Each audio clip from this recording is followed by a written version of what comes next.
Hello, everyone. Welcome to Developing Palates. I'm Aaron Loomis coming to you from the Drew Estate Studio. And with me today is John McTavish from the Bastani Studio. How you doing, John?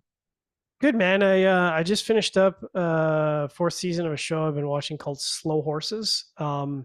It's pretty good. Recommend it if you like kind of BBC spy whatever Okay. shows. It's pretty good.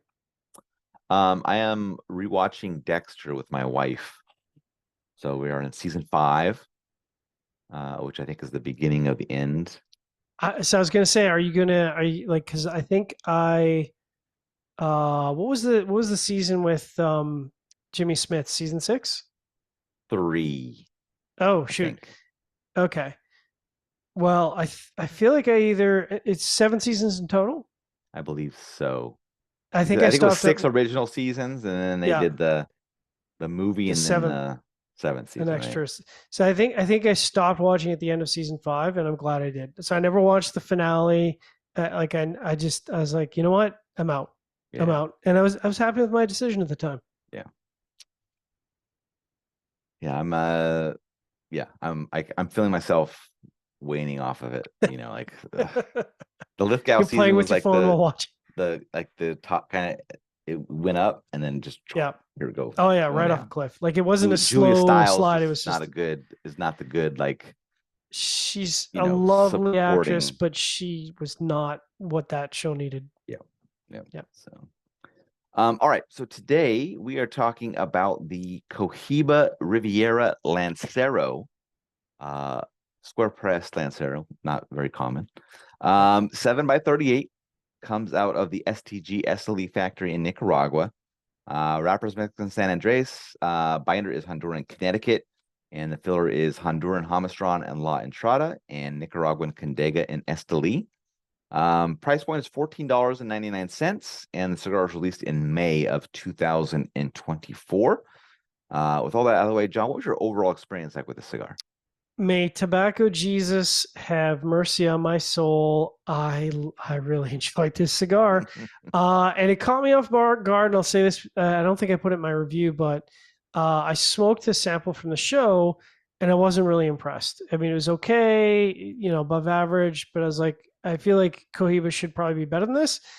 The release for me was better than that. So first third, creamy tobacco, medium minus spices and earth, sweet tobacco moving into the center of the retrohale as it settled in, little pepper on the finish as it progressed, and then wood in the bottom half with mixing up with pepper. And it was good. It was, intense, kind of medium fullish. I'd say medium full body and medium strength, which is a good combination. Second, third, creamy spices leading off with medium full spicy tobacco on the finish, and then wood on the post draw. Sweet wood and creaminess on the retrohale, and then light plus pepper strength on the post draw.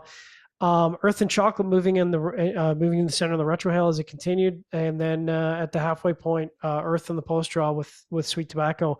So again, like a lot going on. Engaging profile, very interesting.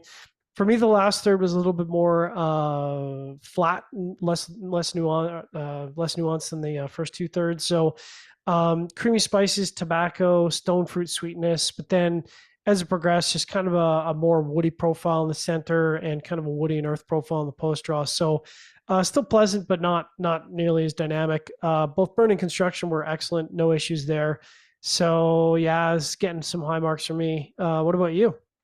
Yeah, for me, the cigar started with a profile of dark earth, black pepper, and some toasted oak. Got some light cocoa powder that joined in a bit later. Second third saw the earth gain some minerality, and the final third saw the oak become even with the earth up front. Construction is absolutely perfect, same for you as yours, John. I kind of dig that box press Lancero, Yeah, it's makes a pretty it cool feel where idea, it right? doesn't feel as um fragile, I guess would be the right Yeah, yeah, yeah. way to say it. So Fragile. yeah, exactly. But just kind of an average flavor profile throughout, just focused around that rich earth, Mm, toasted oak, and black pepper. Um, it became a bit dry in the second third, and I think we both had very similar experience with this cigar as we did with the Robusto that we reviewed earlier. yeah. I think we were pretty much right on par with what our thoughts were on that. So that I find that pretty interesting that the Vitola didn't really change much up for us. But I do find it surprising that this is much cheaper than the Robusto. I know that less tobacco, but it's also probably a harder cigar to put together. Especially with the box press, yeah. So I mean, all right, I'll talk about that in my final thoughts. But yeah, Right. not really something high on them. I'm going to return to. But let's get into the scores. We'll top with you at 6.82. I give it a 5.75. How that 6.82 match up for you? I mean, seems like a high score, but also perfect construction, 2 good thirds. Yeah, matches up well. Yeah, my 5.75 matches up well. Average flavor profile throughout. Perfect construction gets it into that kind of upper fives. Just not enough to make me want to really come back to it. All right, final thoughts. I was gonna say something, but then I will slap myself for saying this because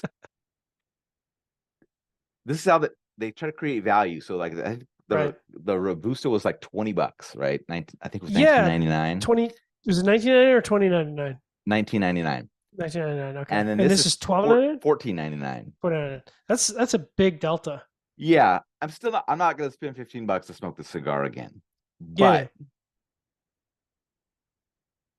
it's still something about it that is kind of like, I don't know, it's something about the box press Lancero and this kind of flavor profile was like, I almost want to smoke it like a cheroot kind of a thing, but I'm not spending $15 to smoke a yeah, cheroot, $15 you know? would be a bit much. But if I had these, like if I had these on like super discount for like $7 or $8, these would be like cool. Like even if you would like cut them in half, that you just be, this would be perfect to like kind of like just chew on a little bit and smoke a little bit and stuff like that. But that's because I had a very different experience than you. I mean, that's sacrilege compared to how you would want to enjoy this based on your experience. Well, listen, I think they should extend this shape to other Lancero offerings of other lines.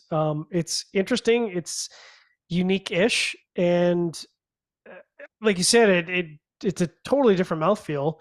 And it might even win over people who are Lancero haters. I was quite baffled as to why. I figured it'd be around the same money, probably $2 more. So, it's almost kind of perfectly right in the average point of the price point of the 2024 market. Yeah. So,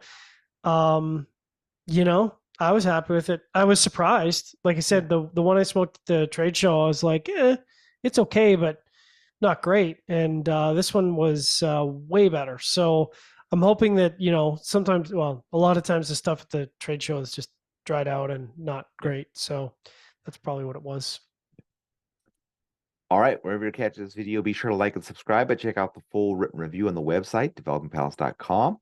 Follow us on all the social media channels, and you can catch all of our review recaps on podcasts, so iTunes, Google Play, and Podbean. Thank you for tuning in. We will catch you on the next one. Riviera.